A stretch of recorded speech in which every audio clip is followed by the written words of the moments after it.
காமாட்சி கோயிலில் பார்த்தீங்கன்னா எல்லா கோவில்லையும் நம்ம பிரசாதம்லாம் வாங்கிப்போம். இன்றைக்கி வந்து இப்போ ஒரு கோயிலில் போனோம்னா வந்து இன்றைக்கி வெண்பொங்கல் பண்ணால் இன்றைக்கி ஃபுல்லும் அன்றைக்கி எல்லாேருக்கும் வெண்பொங்கல் தான் போயிட்டுருக்கும். அதுக்கப்புறம் இன்றைக்கி வந்து சக்கரை பொங்கல் நைவேத்தியம் பண்ணியிருக்காங்களே அதுதான் ஃபுல்லாக எல்லாேருக்கும் பிரசாதம் போகும்.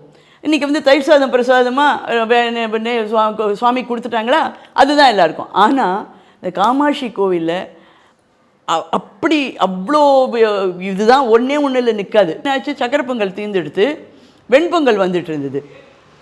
உடனே இன்னும் சில பேர் அந்த வெண்பொங்கல் வாங்கிட்டு இருந்தாங்க. கொஞ்ச நேரத்தில் அதுவும் இதாச்சு. அது சின்ன பாத்திரம்லாம் இல்லை, பெரிய பாத்திரம் தான் வச்சுருப்பாங்க. அப்படிங்கிறதுக்குள்ளே கடகடன்னு காலி ஆகிடும். அதுக்கப்புறம் பார்த்தீங்கன்னாக்கா இந்த மிளகு சாதம்னு சொல்லுவாங்க, அது வந்து விநியோகம் பண்ணாங்க.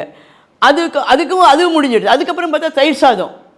அதுக்கப்புறம் பார்த்திங்கன்னா அந்த பழங்கள் அங்கே சொன்னேன் பார்த்திங்களா, அங்கே அந்த பஞ்சாமிர்தம் இது போட்டு அபிஷேகம், அது கொஞ்சம் அப்படியே ஒரு பெரிய அந்த ஒரு வெள்ளி இதில் எடுத்துகிட்டு வந்தாங்க. அது எல்லாருக்கும்.